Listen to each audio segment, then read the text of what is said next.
Hello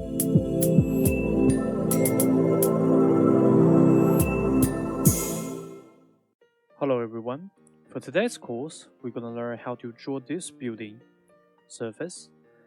If we check carefully, we can see here this shape is hexagon, but it's gradually turned into quadrilateral.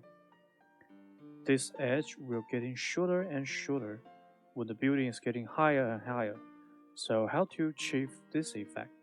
Now let's get started. Now we jump to the Rhino. We have drawn the part of formula. Now I will explain those calculated one by one. The first, you need to draw a hexagon grid. You can click here and in vectors to sec. This one. You can set up the hexagon grid, and along the axial, it will be array 20s hexagon. For the y-axial, I set up 100. And then you need to set up the control points calculator. You can click here, control point, or like here, control point. This calculator jump out, or you can set up from here, this curve, and add a list, control point. Okay. But once you set up here, the control point of each hexagon will be overlap. So we need to use this calculator to remove the extra point. So this one we can find from here, create set. So once we link those points to this calculator, the extra point will be removed. So all the pattern will be clean and simple. Will be very clean. And then we need to dispatch the data structure. Odd numbers will go to one group, and the even numbers, the even data, will go to another group. So I set up the move calculator. The odd number go there, and for the B socket, we give it to the even data structure. So we have the data, but we need to the direction where you're gonna move. So I set up along the x-axis. Okay, but for the even numbers data, we gonna move the other way, totally reverse. So I set up still along the x-axis, but I set up the reverse way. So the vector here, reverse, or you can just type reverse directly. So I give the same numbers, 0.19. So all the numbers go to the right side. All the numbers go to the left side, sorry. Even number go to the right side. You see? Now, we need to edit all the number into one group.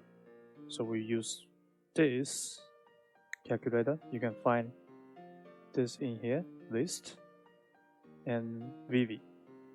Okay, so let's give it to all the numbers. I added all those numbers into one group again, and added all the even number into another group again, and then we can link it those data with polyline and set up this. If we didn't set up this, it won't become the closure shape. So once we give it, turn into truth, so all the edge will be closed. Now, once we set up this, you can adjust. Yeah, the hexagon will turn into the quadrilateral. But it still not achieve the final result we want, because it all changed together at once. You see? But the building we're gonna make will change gradually.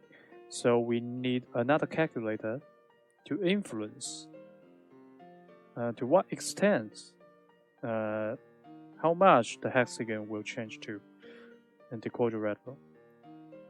So first we're gonna draw a line here. We go back to the Rhino for a while.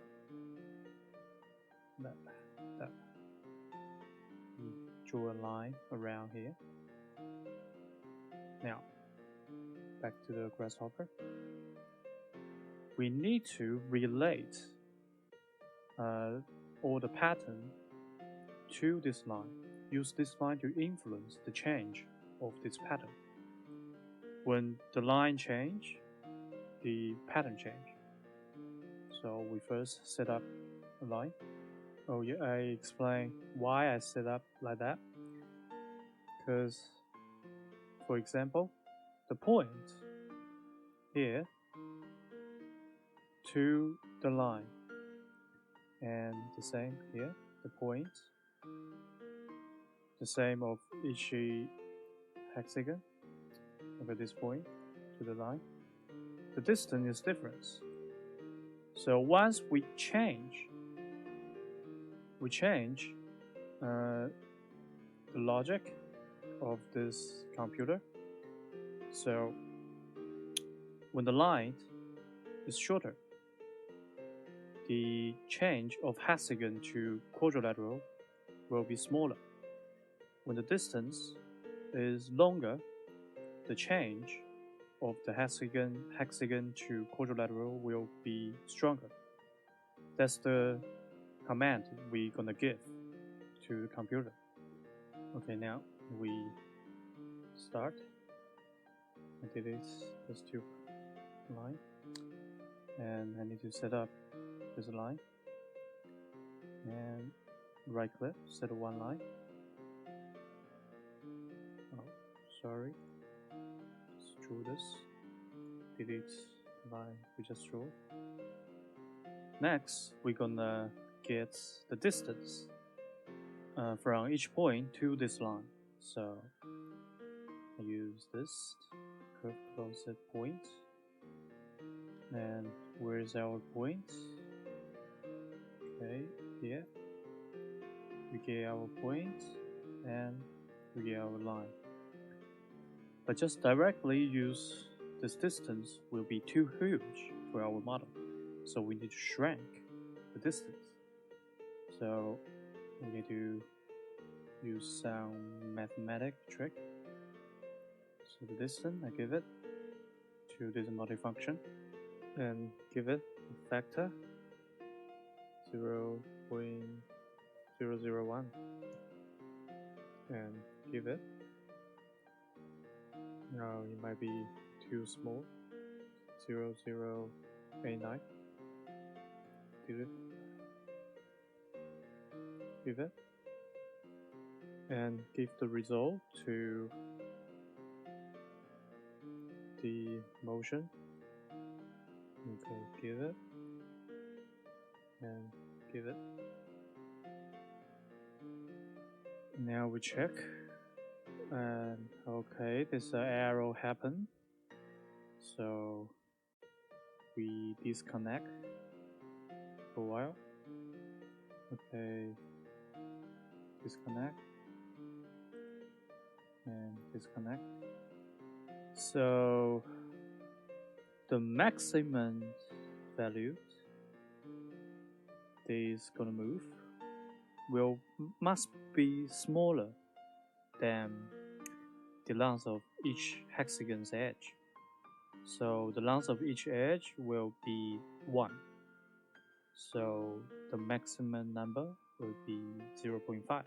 So we need to set up the minimum number. So we need to use the minimum number. So once the length is bigger than the 0.5, it will down to 0.5 directly. So link this first, and then we give this result to here and give it to this calculator. Same. Okay, let us check. But the edge will be overlapped, so we need to check again. Why is that? Okay, I rearrange the formula. So we're gonna solve this problem. I find out I just calculate the A list data, but I forgot the B list data.